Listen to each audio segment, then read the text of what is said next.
Hi there! Today I want to show you how to make a leather dice cup like this one or this one. Now this isn't a very difficult leather item to make, but there are a few things you should think about and a few techniques that you might not be totally familiar with. So I'll show you those along the way. Also, I've made quite a few of these and I made a few mistakes, so hopefully I can tell you about those so you don't have to make them yourself. This is based on a pattern and the instructions that I have in my Etsy shop, so if you're interested, have a look there. The link is down below. Before we get started, the coming clips are not that great when it comes to quality and the color of the video, because I messed up when I recorded how to make this cup. I've tried to tweak it and fix it in the post-production so that you don't really hurt your eyes looking at the extreme white of my hands. But the quality isn't that great. The information is pretty good though, so have a look and I'll tell you how to make leather cups like this one. Okay, let's get started. Now the first thing you want to do is cut out the pattern. What I did, since I make a few of these and I don't want to have to do everything all over again every single time, cut out the pattern, I made it reusable by taking an old piece of a document folder basically and glued the pattern on there and then cut everything out. So now I don't have to do everything all over again. I can just take that out and I have a well, a permanent, more permanent pattern. Same thing with the bottom. So once you've taken this out, you can then start transferring it onto the leather. There we go. I chose a dark brown leather this time. The kind of leather that you need to use and the thickness of it is detailed in the instructions, so have a look there. Now what we want to do is mark all the curved corners or the curved edges and of course the entire round bottom. We don't really need to mark the entire length of the straight edges because we're going to use a ruler anyways to cut along those. You also want to mark every single one of these small holes because we're going to use those to stitch everything together later on. So now it's time to cut this out. What I normally do is take my rotary cutter, there we go, and just take a metal ruler and align it with the cut that we need to make. So as you can see, I've just made a small mark over there and a small mark over here. And take the ruler, align it, and cut along it. What you don't want to do is cut with this on the inside, so we don't want to cut here. Should I stray from the ruler, then I have destroyed the piece and we need to start all over again, which is not fun. If I stray and cut, make a mistake and cut over here, we don't really need to make a new pattern or mark everything on a new piece of leather. And leather is expensive, so think about that. What you also can do is to actually stand up when you do this, because then you put more pressure on the knife and you don't really need to push as much with your hand. So beautiful cut right there. We do the same thing on this end. There we go. Stand up.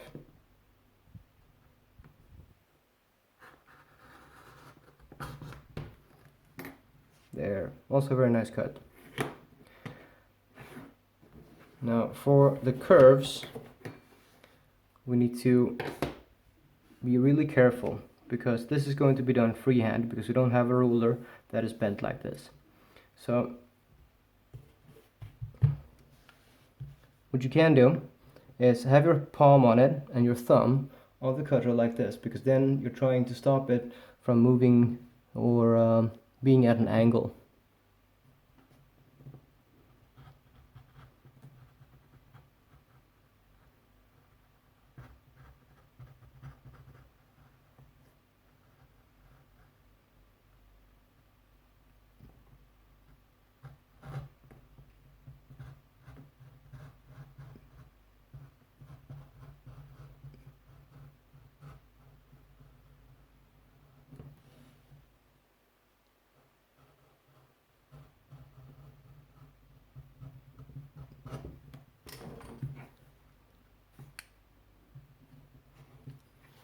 There we go. Now, it is a bit more tricky to do this on the inside because we need to angle it out a bit more. And also because it is a smaller curve, we need to, there's going to be a more pressure. And so be really careful with this one. This is the more difficult one.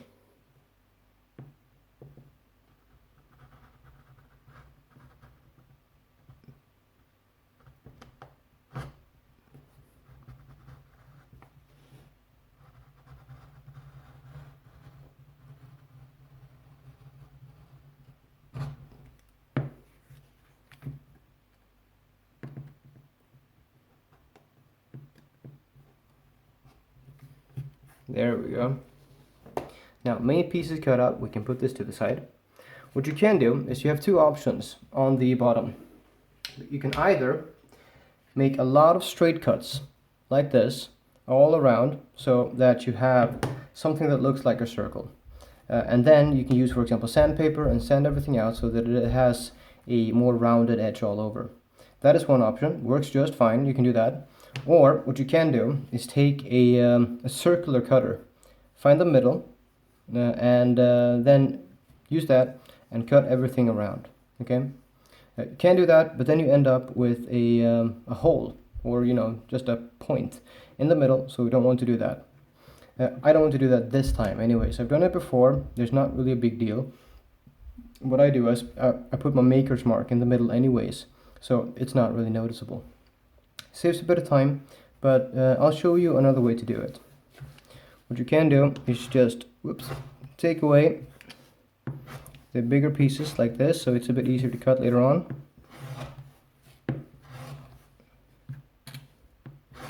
There we go. And now just find some place where you can begin. So for example, there we go, I made it right there, cut it off. Okay, now you can start cutting. You can cut around it if you want to. If you're not really sure about that, and I'm not, to be honest, you can do like this. Okay, so cut, move, you cut it, move it, cut it, move it again, cut it, move it, and you do that all the way around. As you can see, we have an okay edge as it is right there, but it's not really perfectly circular. So we're going to fix that later on with some sandpaper.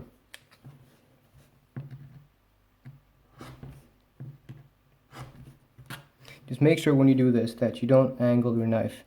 The edge is not going to be pretty if you do that.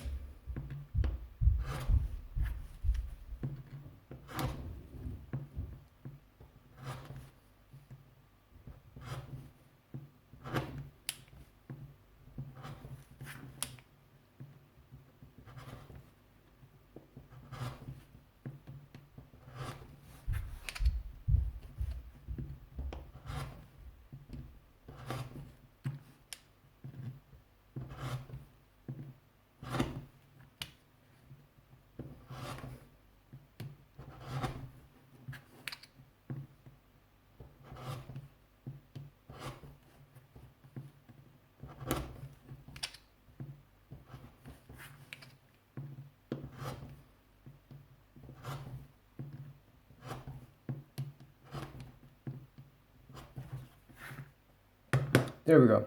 It's okay, but it doesn't feel perfect. You can feel the small corners and the cuts. I think you can see them as well. But we're going to fix that. It's not that difficult. Take some sandpaper and just trim it along the edges. Okay? I'm going to use my Dremel and do that, so I'll be back in a bit.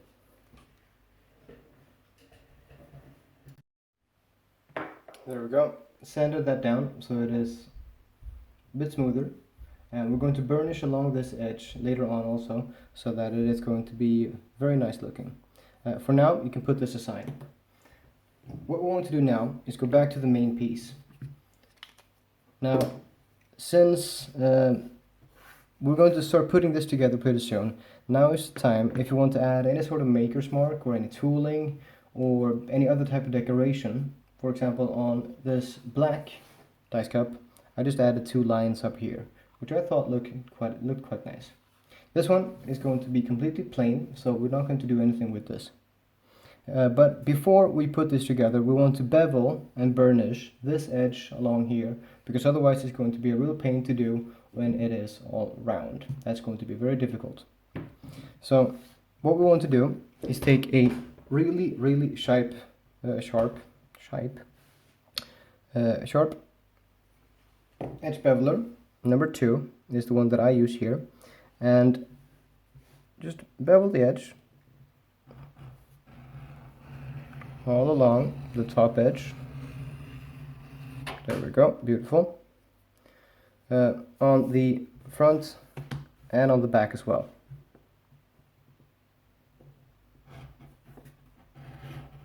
Just make sure that you apply the same type of pressure and the same angle so that the end result comes out looking very nice. There we go. So now we are going to burnish this first off with some water to get the edge pressed down a bit, and then we're going to apply some sandpaper if we need to, and then finally I like to add some tokenoli on it. What we can do while we have the edge beveler is to take a number 3 edge beveler. You can use a number 2 if you want to. I prefer number 3. And just bevel along this edge and that one. Also along this edge right here. Just on the flesh side, not on this side. Okay? So because we do this, it's because when we are going to fold this over to make it into the cup shape, a round shape, what we can see up here is that these two small edges is where it meets, and if we cut off just a small piece of both these edges, it is going to have a more uniform connection. Basically, it is going to meet more cleanly in the middle. Same as when we have the bottom, we're going to bevel off this side of the bottom, so it is going to have an angle to it, and then that will meet more cleanly with the bottom if that also has an angle on it. So take a number 3, because we want to take off more leather this time, and bevel off a bit more of the bottom. There we go. We're going to do that on this one later on, so just keep this aside for now. What you also want to do, as you can see, since I started over here and finished over here, there's this small piece of leather left, and that we don't want. You can always, of course, cut this off as it is, but it is a better tip to start at the top and at the bottom, because this is what is going to be what people see more. So if you're going to make a cut, you want to do that down there on the bottom. So start from the top, bevel off that. You see we have that small piece of leather still there, so we're going to cut that off later on. And here we just switch hands and cut that off. So that small piece we're just going to trim off really neatly.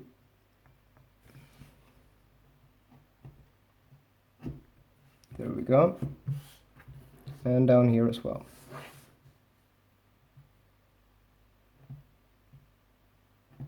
Be careful not to cut off the entire corner, because that's going to look silly when we put it together. There we go. Okay.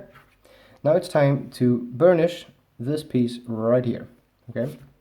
So like I said before, water first. If we want to, sandpaper, some 1000 grit for example, and then we apply some tokenoli and make it look real nice. So this is the piece without anything done to it. Let me see if I can just get that sharpness on it. There we go, nothing done to it.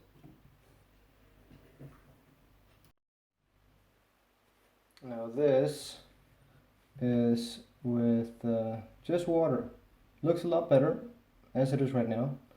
What I have done is just applied some water with a Q-tip, and taking my handy burnisher, I use this one and a drill press with a small attachment attached to it.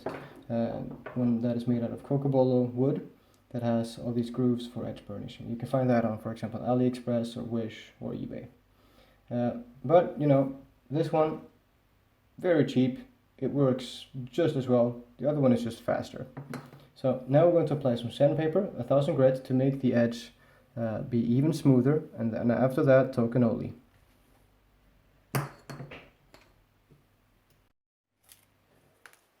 Now the edge has been sanded down and it feels much smoother. I don't think you can see it that well, but just taking a few quick pulls of 1000 grit sandpaper, and that gives the edge a cleaner look, and most of all important, it gives it a better feel when you touch it. There we go. Also, this removes any excess fibers that we don't really need and makes it easier to apply the tokenoli. Yeah, nice.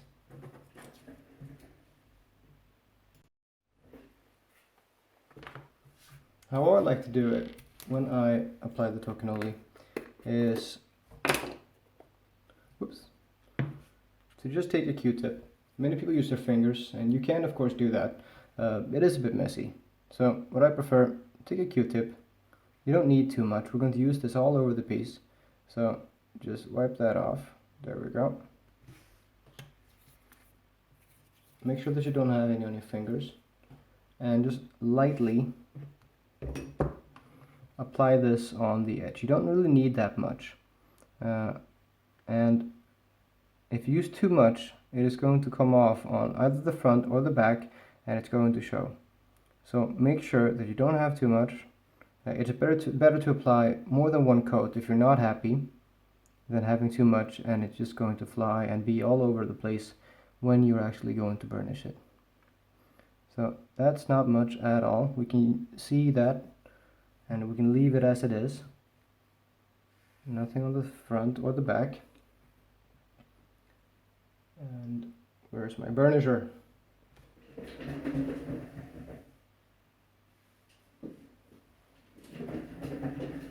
There we go.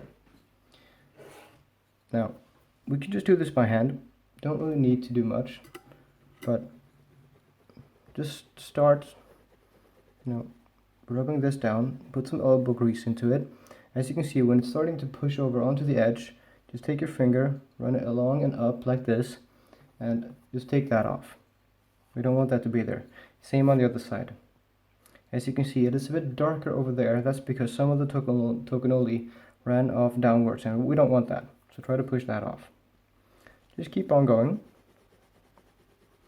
until we see that it has dried up and it has darkened the leather a bit and given it a nice shine. Doesn't take that very long. You don't need to push so much either.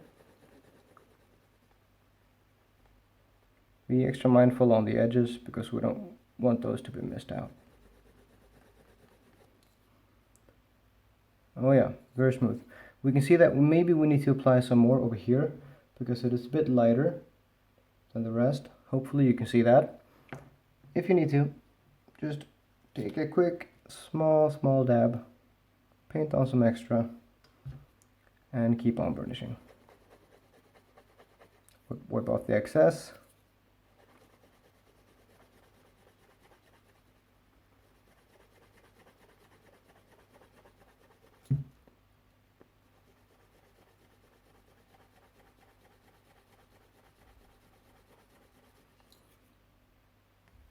Now that looks very nice. You can of course see the difference. This is the part we have burnished. It's very shiny, very nice looking. And this is all the boring, the bland edge, where nothing has been done. So I'll just continue applying tokenoli so that we have the same nice uniform shine all over this edge, okay? And I'll be right back.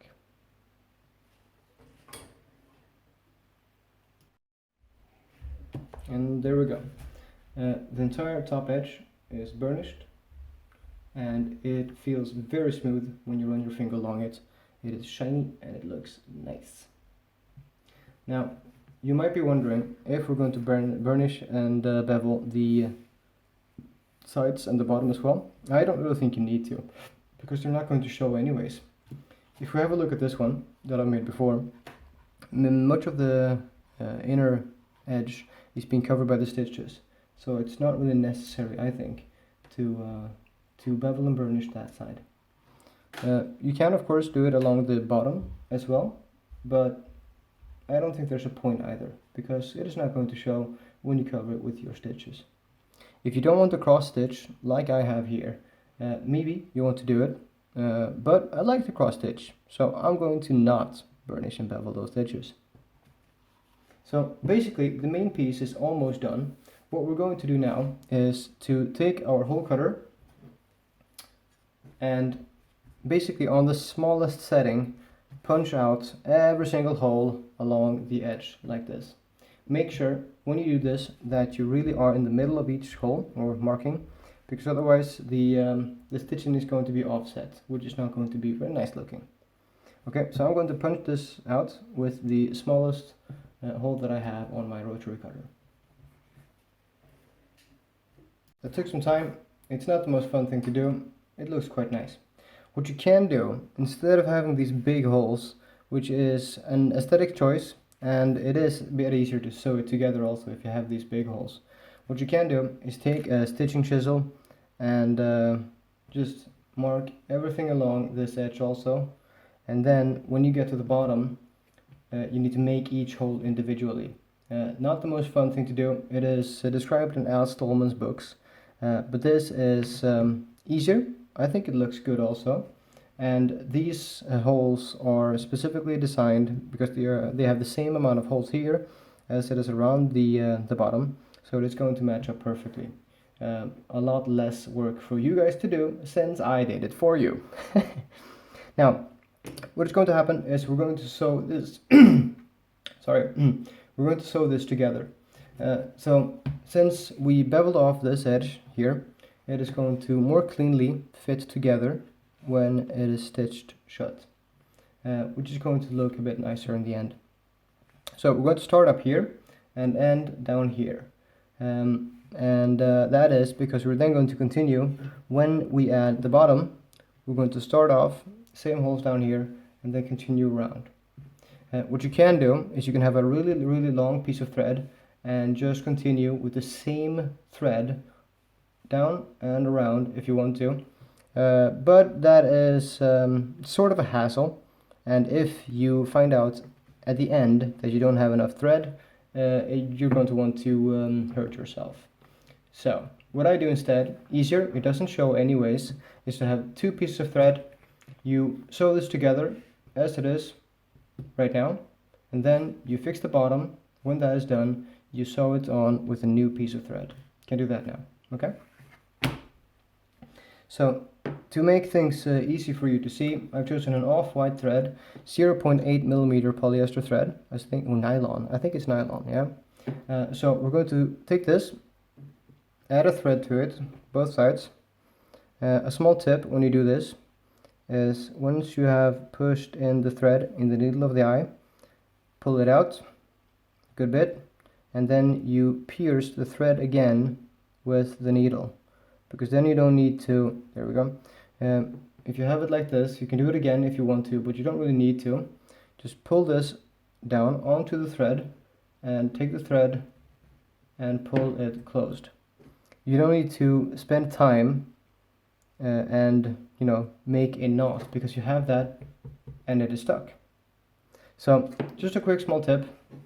Now when it comes to the amount of thread that you want, some people say that you want 3 times the amount of the length that you're going to stitch, and some people say 4 times. When you do a cross stitch, which is what we're going to do here, you want some more. So I don't really know exactly how much you need, but it is always better to take more thread than you think that you need, because if you are down here and you can't get a nice ending to the stitch because you don't have enough thread, it is extremely frustrating. So take off a bit more than you need. Here we have a lot, basically. I think we're going to take some more. I think we have about, let's see, about 80 centimeters, and that is going to be way too much, but much better. Thread is cheap, my patience is thin, so we're going to take 80 centimeters and stitch with that. Same thing on the on the other needle, into the eye, around, and then in on itself. There we go. Like that. Okay. Now, if you have a stitching pony, good for you. It's not going to be very good for you in this case. What you can do is to make sure that it is stuck the entire time. You can take some thread, push it down here and through the holes and just tie it close, not too tightly, just to get it to keep its shape a bit better. So we're going to do that.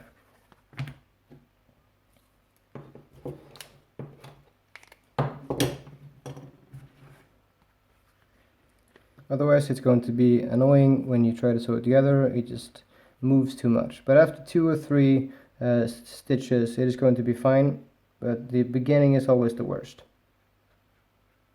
So just to help with that, you know, who wants to be frustrated? I don't. So we'll just tie this off, not too tight, it's not going to leave a mark, and we're going to cut it off anyways. Just there we go. That is going to be so much easier when you hold it together with one hand. Okay. Now to do a cross stitch, we're going to want to start up here, one thread, pull that out, you take the other thread and you pull everything out so to center the thread that you have. Okay. Then to begin also, you want to take that in again so that you create a loop and then out. There we go. Holding it together, you take the other thread and we center it again to get it to stay together. Now the trick with this is that it is easy for the two parts, the two sides, to sort of slip up and down. If you do that, it's not going to look very nice in the end. So you need to make sure that they're always straight, you know, that the edges are really close to each other. On the one that I had as an example, I can't tell this because I messed up at the end. If you have a look here, I used a stitch and chisel and it wasn't perfectly aligned. So the ending, as you can see here, the stitches aren't aligned, it looks really messy, not very good at all. So this is just something that I have to keep around the house and be ashamed of. So make sure that the edges are, you know, what's it called? That they are aligned always, okay? Anyways, here we go. We have the first one, the first stitch started. Take one of the threads, doesn't matter which one, as long as you do the same thing always, and you put that into one of the holes, pull it closed, cross, this one goes out again. You have the first beginning of your cross stitch. You can take the thread, pull it to the side so that it's out of the way. You take the other thread, other hole, the opposite one that you started in, and you find the hole again from the bottom, and now you have the beginning of your cross stitch. Make sure that you notice which one is above and which one is below. So we started with this one, it is going to be done the same way all along the or down the stitch, because otherwise if one is going to be above and then below and the other one, so make sure that it is uniform, always the same. Okay, so stitching is not really that hard if you do it the same always. Okay, this is basically just repetition. So pull on this a bit, not too tight. Make sure that the edges are aligned up here. It is easy if you put your thumb and your long finger and hold it close and like that. You're going to want to do this every single time just to make sure that you have the edges aligned. So again, start with the same one, in this case the left needle into the right hole, pull it closed, find the hole on the outside or the bottom. This can be a bit tricky, and it's way worse if you're using stitching chisels to do your holes. There we go. Take that to the side. Right needle, left hole, pull that out, and you find the bottom hole again. There we go. And you pull everything tight again.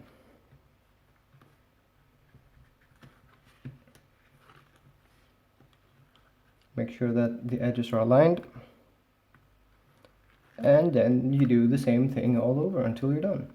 I'll do this off camera so you don't have to watch that anymore.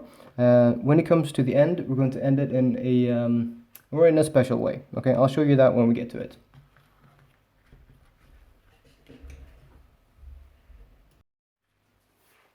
Okay, almost at the end now. I said before that you don't want to pull too tight when you have made a stitch. Actually, you do. You do want to pull really tight, especially when you make a dice cup like this, because if you don't, it is going to be too loose, it is going to be very easy to squash it, it is going to come open like this, which is not nice at all. You should not do this when you're stitching it together. It was stupid of me to do that right now, but what you want to do is just when you have made a stitch, you pull it kind of hard and you push everything down, because you want to make sure that it is basically a flat stitch, even though it's a round cup. So pull on it really tight to make sure that it is nice and tight, because then otherwise it's going to be too floppy, and here it's going to basically look like that. And it's not going to be a drop, it's going to be a cup. Okay, so make sure that you pull on it nice and tight. Also, this depends on the type of leather that you're using. The one that I am using is not the best to make a dice cup, because it is a bit, well, it is a bit soft. What you can do to fix that later on is to boil it or other stuff. We're not going to go into that detail right now. And just basically soaking it and letting it dry will help. Sometimes does not cover it, but we'll see what happens. This is going to be okay, at least. So pull on that pretty tight. Now, at the end, what you want to do is the same as before. You take the left needle, right hole, and then you take that, pull it out over here like so. Okay, ending. Good. Right needle, left hole, like we've done before, out like that, and in. There we go. Final stitch, we tighten that up.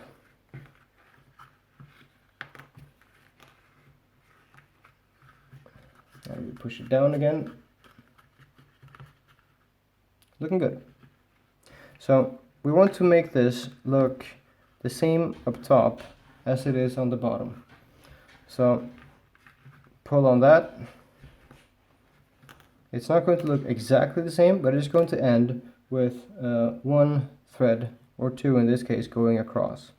So down again, so that you have the needle on the inside. Same with the other needle.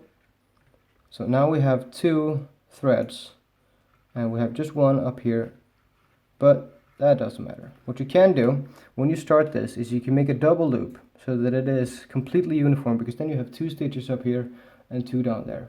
I don't really care about that, because I honestly forgot about it. But you can do that if you want to. It doesn't bother me that much. So we have this. Pull on it a bit, not too much. This one you don't want to pull too much on, because otherwise it is going to be too small of a loop, and it is going to show. It is going to be much smaller than the rest of the crosses, so that is going to be a bit silly. What you then want to do is simply take the two pieces of thread, tie them together. See, not too tight. Once,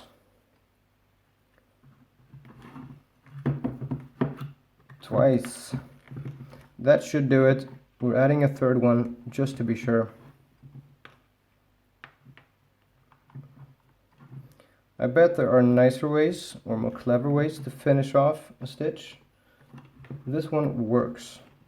So, well, the other ones work as well, but I know this one works.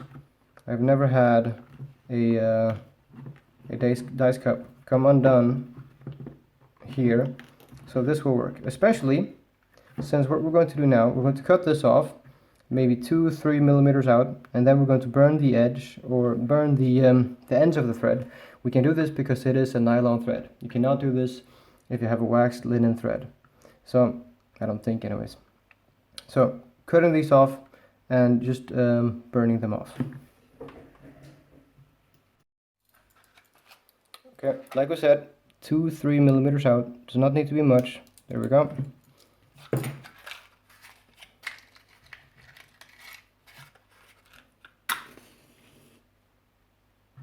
Just be mindful where you have your flame so that you don't burn any of the leather or the thread. There we go. Just melt that down a bit. Lick on your finger, push that in. There we go. Looking good. We have the beginning there. It is nice and level, top and bottom. If leather is a natural material and it is moving a bit, and also when you cut it, it can change. So as we see down here, for example, the left edge is sticking out a bit across from the right edge. So what you can do is take, for example, a knife and just shear that off a bit, not too much, or you can use a Dremel sandpaper to just even out this edge right here. As long as the top is uniform, that is so much better than having the top misaligned, because then that is going to be difficult to fix. The bottom is then anyways going to have the bottom piece attached to it, and that is going to help cover it up a bit, but you still want to even out this. So I'm going to take a knife or a Dremel and just even out this bit.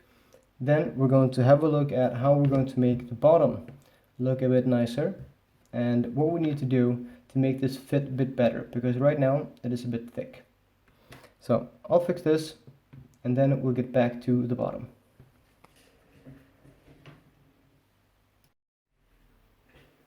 Okay, bottom edge is fixed. To make sure that if you have the same problem as I did, that happens sometimes, you don't take off too much, because it is still the same amount of leather that you have on each side, and if you take off too much, or if your stitches are misaligned, you know, crooked, they should be like this. If they go like this, maybe you want to cut off all the thread and start over, because otherwise it might look, you know, a bit silly.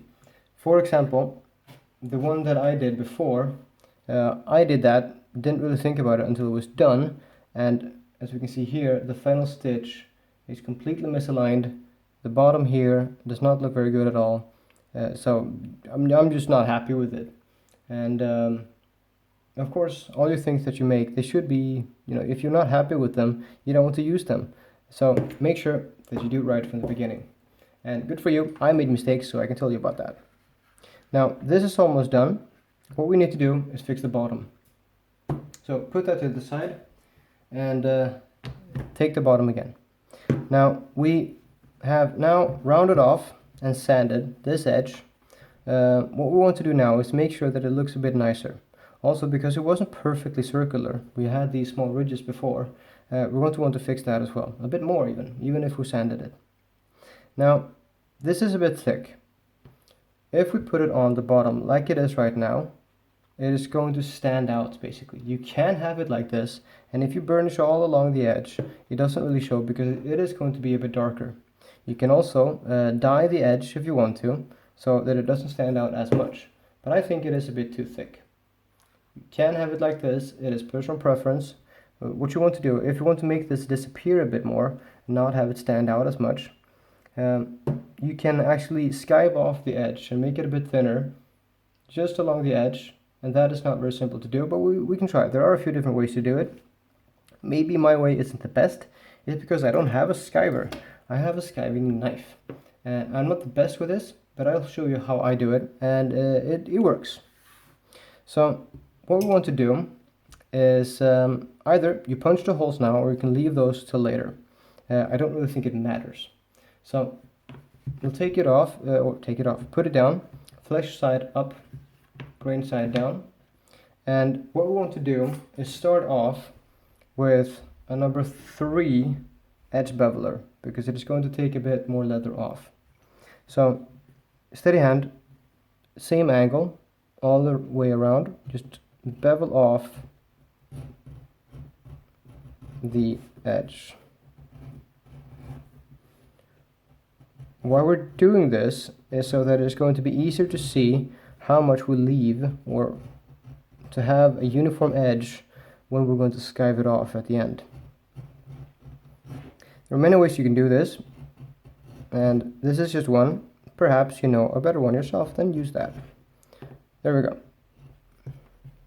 Now make sure that you had a clean angle so that the edge looks the same. As we can see here, it is a bit thicker. So I'm going to take the edge beveler again and just fix that so that we have the same amount.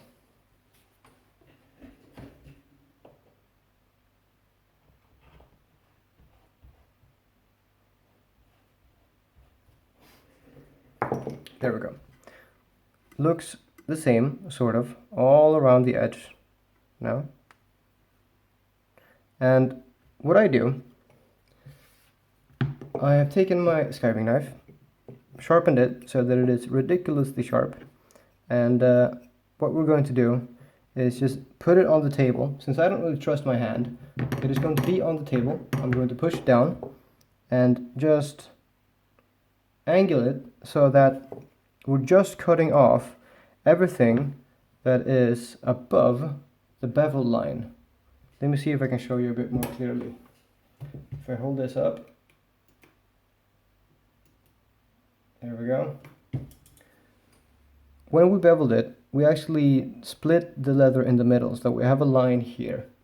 And we're going to want to skive off a bit just above that, because then it is going to sit a bit cleaner on the dice cup as it is, okay?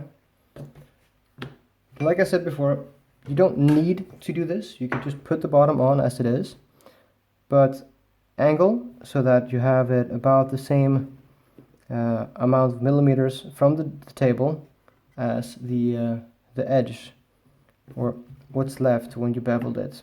For example, we just want to cut off this part right there, not any more on that side.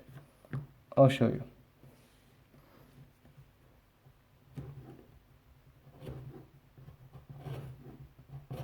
Don't need to take off so much. Don't need to push so hard. If you're pushing too hard, you haven't really sharpened your knife enough. Maybe I haven't. It also depends on the leather that you're using. If it is lower quality leather, it is going to be looser and more difficult to cut. It's not going to look as uniform. Make sure that you don't really move your hand. You're just having the same position, or not moving your hand. You're not really turning it up or down, because then you're going to have different cuts all along the leather, or different depths. You don't want that. I doubt this is the best way to do this, but it works. And since I have it on the table, I'm not changing the depth of the leather or the depth of my cut. Now you can go back when you've done one round and cut off any places where you didn't take the same amount off, so that it looks a bit more uniform.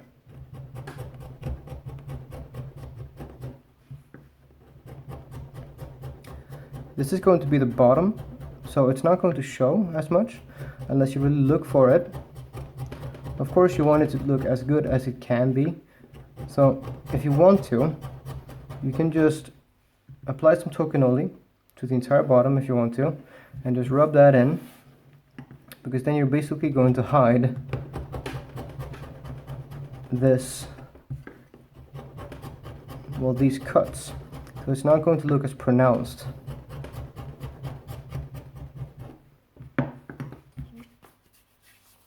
That you have cut. For example, up here we have less cut off than we have down here, so it isn't perfectly circular, but you can fix that later if you apply some token only, or if you just continue to shave off a bit more.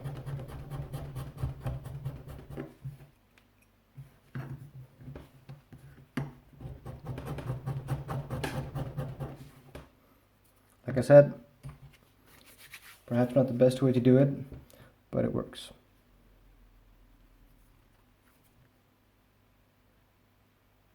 So, now that we have basically thinned out the edge a bit, I think it looks pretty okay. When you have thinned out the edge a bit, you want to burnish the edge as well, because then it's going to be a bit darker, a bit shinier, and it is basically just going to look better when you sew it to the bottom. So, same as before, wet, burnish, sandpaper, burnish, and then token only, burnish again. So I'll do that and show you the results.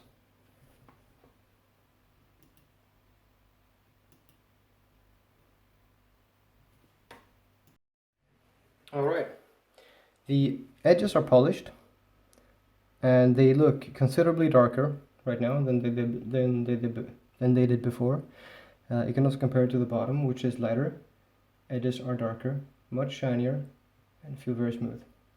I also added my maker's mark, and now it is time to punch out all the holes for the stitching and then sew it to the main piece, and then we are done.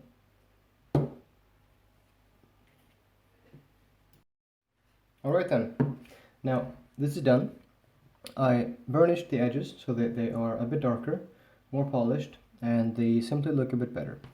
So if you compare that to, for example, the bottom, they look a bit darker so that they blend in better when we attach it to the bottom. Now what we need to do is sew this on. How we want to do this depends on your tastes, but the way I want to do it is, first off, we align the bottom with the top holes so that they are completely above and below each other, not misaligned like this. That will turn out to be a not very nice looking stitch. So we align the holes, and we don't want, or I don't want to start the same way as I did on the side, because I don't want this overlaying thread to be up here, because then there's going to be a very pronounced and defined beginning and end, because we're then going to start here and end here. That means that we have one thread going across here and one there, and that does not look very nice, I think. So instead, what's going to happen is that we're going to start without that first loop, and then just go around and have a more invisible ending to the thread. I'll show you basically what I mean. So we just start from the bottom hole, push up into the bottom piece, and take both our needles and find the center. And now what we want to do is take the top thread, and this is a bit tricky now. We want to hold on to the bottom piece because since we don't have that loop, it is not really stuck on yet. We take the top thread, go from the bottom and up into the top of the next hole. Now we have our first half of a cross. So we just pull that to the side, take the bottom thread, the one that is sticking out in the bottom, going from the top to the bottom like that, and we pull this tight. So as we can see, on the side we had the right stitch going across or over, being the top one, and here we have the left one. So if you don't like that, just start the other way around. I think it's nice because this creates a well, this piece is on the top, that thread is on the top as well, so it looks kind of nice going that way. But make sure that you mind the details, because if you don't like the way it looks now, you're not going to like the way it looks later on. Okay, now what you need to be mindful of when you sew this together is that you want to have it, well, you don't want to pull too tightly when you pull on the thread, because then that might be, if you pull it, well, if you pull hard on this side, for example, not as hard on this side, you might have it that the lid is going to move slightly. So for example, if you have it like this and you move it, it is going to look a bit weird, because then it's going to stand out on this side there. So just make sure that it is properly aligned and you hold it into place the entire time, or at least for the first few stitches. Okay, then just sew it around the same way as we did before. You pull that on tight, but not too tight. We don't want to destroy the leather and make it look all weird. So now, like we did before, top needle, bottom, and out the top. Like that. Take the bottom needle, top into the bottom, and now we can pull it tight. There we go. So as you can see, we have a pretty close connection between the two parts there. So we want to maintain this the entire way around and make sure that they don't move out or in or any other way. So just do that, and I'll be back in a bit to show you how you can end this stitch. Okay? Okay, so we have stitched all the way around the bottom, so it is nice and tight on there. Looks really good. Now what we can do to finish this is two ways. It depends on if you want the knot to be seen or not. So what I usually do is take the bottom thread and just pull it across again, so that we have a third thread going across there. But if you put them on top of each other, we can't really see the difference. So just take that. Now what you can either do is just make a knot here like that a few times, burn it, and then you're done. Or what you can do instead, if you don't want the knot to be seen, is to take the needle and thread, put them into each other's holes like this. Let me see, there we go, and like that. And now we basically have this going across here, so it doesn't look that bad, I think. And we can just pull it and tie it off in there. That could be a bit more difficult, so it depends on what you want. Are you going to look into the cup more to see that knot, or are you going to look at the bottom more and see that knot? What I've done in the past is just tie it off here, because it's not going to show much anyways. You can do it inside as well. It is going to be a bit more difficult to cut it and burn it down there, but it can be done. It's not really that difficult. It depends on what you want to do. What I want to do is do it on the bottom, because it is a bit easier. So I just try to push the needles out again.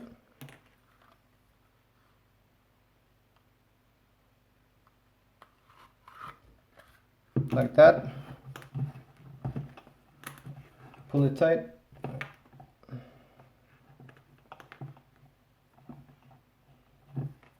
Tie it off once.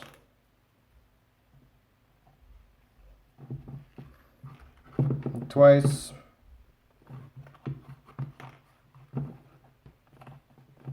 And once more, just to be safe.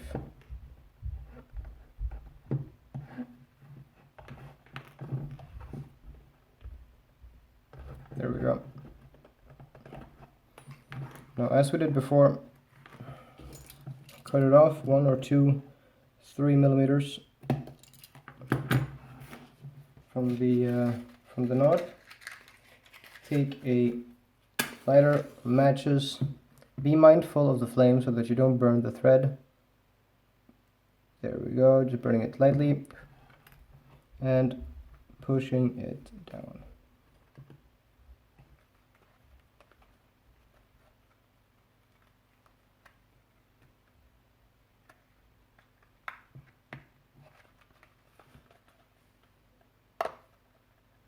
What you can do then is just try and push the knot into one of the holes like that.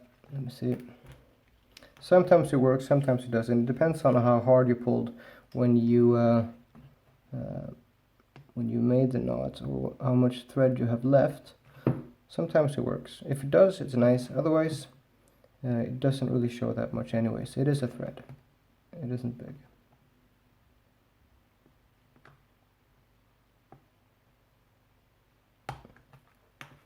There we go. Doesn't show much. So, that's it. A dice cup ready to play. Now, if you think that this is a bit too soft, what you can do is dunk it in water just until the bubbles start coming out of the leather, and then place it, make sure that it is in the shape that you want it to be, and just let it dry. That will help it to stiffen up a bit, but it depends on the leather that you use from the beginning. Use more rigid leather if you don't want a softer cup. I think this is just fine. It does its job, which is what we wanted to do. I think I'm going to put this in water so that it doesn't have this drop shape over here. That is going to help a bit. So that's it. A finished dice cup from beginning to end. I hope you enjoyed this. If you want to make a dice cup like this yourself, then have a look in the link below for the patterns and the instructions on how to make one of these yourselves. Isn't that difficult? So I hope you enjoyed this, and like I said, if you're interested, have a look at my Etsy. There's a lot of other stuff you can make. Bye!